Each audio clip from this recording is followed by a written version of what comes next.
बड़ी जानकारी आ रही है उससे आपको रूबरू कराएंगे। बड़ी खबर, बड़ा अपडेट कप सिरप कांड से जुड़ी बड़ी खबर। ये बड़ा अपडेट आता हुआ वाराणसी से 2 आरोपी को अरेस्ट कर लिया गया है।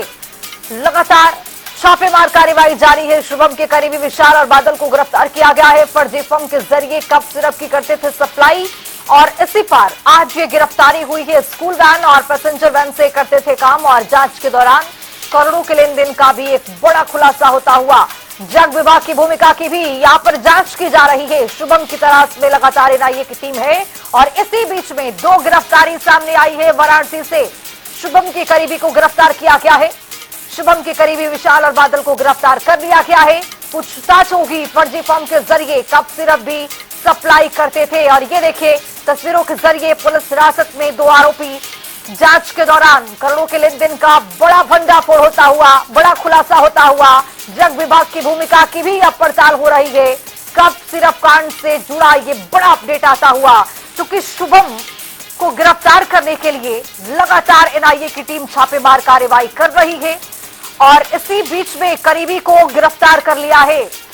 अब करीबी की ओर से ये क्या कुछ बड़ा खुलासा किया जाएगा इस पूरे मामले को लेकर, चूंकि देखा गया है कि जांच के दौरान करोड़ों के लेन देन का एक बड़ा खुलासा होता हुआ जग विभाग की भूमिका की भी जांच होगी।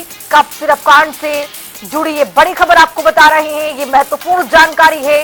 वाराणसी से 2 आरोपी को गिरफ्तार किया गया है। शुभम के करीबी विशाल और बादल को गिरफ्तार किया गया है। फर्जी फॉर्म के जरिए कप सिरप से सप्लाई करते थे। स्कूल वैन, पैसेंजर वैन से तस्करी किया करते थे। जांच के दौरान ये बड़ा खुलासा होता हुआ एनआईए की टीम लगातार छापेमार कार्रवाई बहुत दिन से कर रही है। एक के बाद एक बड़े खुलासे होते हुए दिखाई दे रहे हैं। ये तार एक राज्य से नहीं बल्कि कई अन्य राज्यों से जुड़ा हुआ है। चूंकि देखा गया किसी कप सिरप से कई बच्चों की जान चली गई। जैसे ही ये मामला संज्ञान में आया वैसे ही जो राज्य सरकार थी वो पूरी तरह से इस मामले पर संज्ञान लेती हुई और अब एनआईए की टीम लगातार छापेमारी करती हुई। देखिए, अभी पिछले महीने यहाँ पे ड्रग विभाग के द्वारा कोतवाली थाने में बनारस में एक एफआईआर लिखवाई गई थी, जिसमें 28 फर्मों के नाम दिए गए थे कि इनके द्वारा जो है कोडिन युक्त सिरप जो है वो यहाँ पे अपनी पूरी बता नहीं पा रहे हैं कहाँ पे इनके द्वारा पूर्ति की गई है उन फर्मों के द्वारा।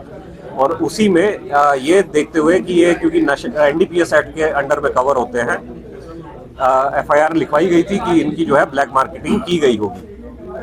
इसी में पुलिस के द्वारा जो है विवेचना की गई है और इसमें गंभीर धाराएं बढ़ाते हुए जो अकाउंट्स है फर्मों के, कई फर्मों के खंगाले गए हैं और इसमें पता चला है कि कुछ फर्में जो हैं पूरी तरीके से फर्जी तरीके से रजिस्टर कराई गई थी और उनके द्वारा किसी भी तरीके का कोई व्यापार नहीं किया गया है। जबकि जो शैली ट्रेडर्स है, जो जिसके भोला प्रसाद मालिक हैं और शुभम जायसवाल उसके कॉम्पिटेंट पर्सन है, इनके द्वारा झारखंड से लाखों की संख्या में शीशियां जो हैं कोडिन युक्त सिरप की ये बेची गई है और इन फर्मों के पास कोई भी लेखा जोखा नहीं है कब कहाँ खरीदा है और कब इसको बेचा गया है। सिर्फ जो है इनके अकाउंट्स को यूज करके करोड़ों का जो है पैसा मुनाफा जो है वो शैली ट्रेडर्स के खाते में दिया गया। तो जिस तरह से यहाँ पर देखा गया है कि शुभम के करीबी को विशाल और बादल को गिरफ्तार किया गया और ये मामला और आगे बढ़ता हुआ दिखाई दे रहा है। और इसी खबर पर ज्यादा जानकारी के साथ धर्मेंद्र चौबे हमारे साथ हमारे सहयोगी वाराणसी से जुड़ रहे हैं।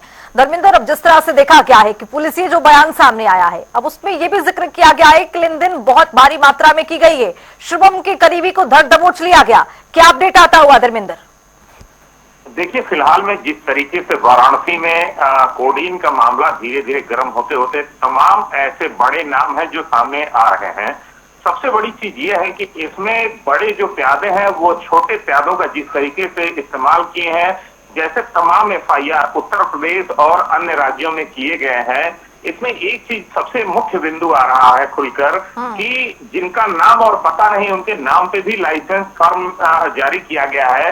सवाल ये उठता है कि कैसे ड्रग विभाग ने तमाम लाइसेंस जारी किए और इतनी बड़ी सिंडिकेट तैयार हो गई। दूसरा यह है कि पुलिस की जांच में परत दर परत जिस तरीके से खुल रहा है, आज 2 और लोग पकड़े गए हैं जिनके नाम से फर्म है उनको पता ही नहीं है और फर्म के नाम से लेन देन हो रहा था। आरोपी ने यह भी बताया है कि 6 महीने पहले मुझे जब जानकारी हुई तो मैंने अपने जीएसटी और तमाम चीजें इनकम टैक्स से रिलेटेड चीजें बंद करवा दी, क्योंकि बड़े लेवल पर टर्नओवर हो रहा था। तो कहीं ना कहीं जिस तरीके से शुभम हो, चाहे उसके सिंडिकेट हो जो किंगपिन मेन है, उसके साथ साथ पूरी सिंडिकेट जिस तरीके से पूरे मकड़ जाल को फैलाई है, अभी तक उस मकड़ जाल पर चाहे SIT हो, चाहे STF हो, चाहे खाद्य औषधि विभाग हो, वो अभी तक नहीं पहुंच पा रही है, क्योंकि SIT की जो जांच है वो अभी तक फर्मों तक ही सीमित रह गई है। सवालिया निशान ये उठता है कि जिस तरीके से जो यहाँ ड्रग अपर आयुक्त रहे हैं, जो इस समय बस्ती में तैनात है, जिनके द्वारा फर्म का लाइसेंस दिया गया, उन पे अभी तक क्यों कार्रवाई नहीं हो रही है। जिस तरीके से फर्म का लाइसेंस जैसे मंदिर का प्रसाद होता है, जिस तरीके से बांटना चाहिए उस तरीके से बांटा गया, और इसके ऊपर बड़े बैठे आला अधिकारियों को ये तक नहीं पता कि इतनी बड़ी सिंडिकेट, इतनी बड़े रैकेट का संचालन, वो भी जो अवैध कफ सिरप है जिसका संचालन किया जा रहा था, और कहां आंख बंद करके तमाम डिपार्टमेंट ऐसे थे जो बैठे थे अभी तक। अब सवाल ये उठ रहा है कि SIT जिस सिंडिकेट का आप जिक्र कर रहे हैं धर्मेंद्र, जिस सिंडिकेट का आप जिक्र कर रहे हैं, क्या लगता है कि इसमें किसी को बचाने की भरपूर कोशिश की जा रही है? ऐसा लगता है मौजूदा स्थिति को देखते हुए धर्मेंद्र? बिल्कुल, देखिए एक सवाली निशान तो एक तरफ जरूर इशारा कर रहा है। जिस तरीके से इसमें अधिकारी हो, चाहे ड्रग विभाग हो, चाहे तमाम लोग हो, क्योंकि शुभम जायसवाल जिस तरीके से अपना वीडियो वायरल करके लोगों से माफी मांगता है और कहता है कि हमारे पक्ष में कार्रवाई सुनिश्चित की जाए, ये नशीली अवैध शराब नहीं है, तो कहीं न कहीं कई और इशारे कर रहे हैं ये बिंदु, क्योंकि अभी तक तमाम ऐसे जो प्यांदे हैं वो पुलिस की जद में, STF की जद में आ रहे हैं। बड़ा जो किंगपिन है, जो उसके साथ नेटवर्क है, जो बड़े रैकेट है, जो पूरे रैकेट का संचालन का मुख्य अभिकर्ता है, उसकी अभी तक गिरफ्तारी नहीं हुई। तो कहीं न कहीं जो जांच एजेंसियां हैं, जो तमाम ऐसे SIT हो, चाहे STF हो, चाहे खाद्य औषधि विभाग हो, आखिर उनकी जांच अभी तक कहां पहुंची है, किस सीमा तक है कि मेन आरोपी अभी तक रडार में नहीं आ रहा है, खुलेआम वीडियो वायरल कर रहा है। तमाम ऐसे बिंदु हैं जो देखने को मिल रहा है। खुशबू, धर्मेंद्र, अब जिस तरह से ये बड़ा सिंडिकेट वो भी वाराणसी में चल रहा था, वाराणसी आप जानते हैं कि किस तरह का एक हब है,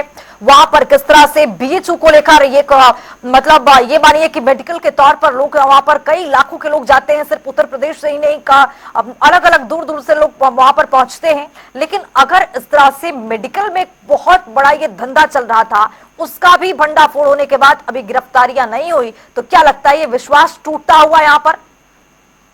देखिए, कहीं न कहीं जिस तरीके से आज एक न्यायालय में अपील भी की गई है कि जो निर्दोष व्यापारी है उनको न परेशान किया जाए, और सबसे बड़ी बिंदु यह है खुशबू कि जिस तरीके से इतनी बड़ी संचालन गिरोह का किया जा रहा था, इतनी बड़ी नशीली कफ सिरप का भंडारण वाराणसी से पूरे उत्तर प्रदेश नहीं अपितु बांग्लादेश और नेपाल तक किया जा रहा था, और इस रैकेट का इतना बड़ा सिंडिकेट होना कहीं न कहीं जो तमाम ऐसे विभाग है जो उसके कहीं न कहीं उसके संरक्षण दाता अभी तक नजर आ रहे हैं।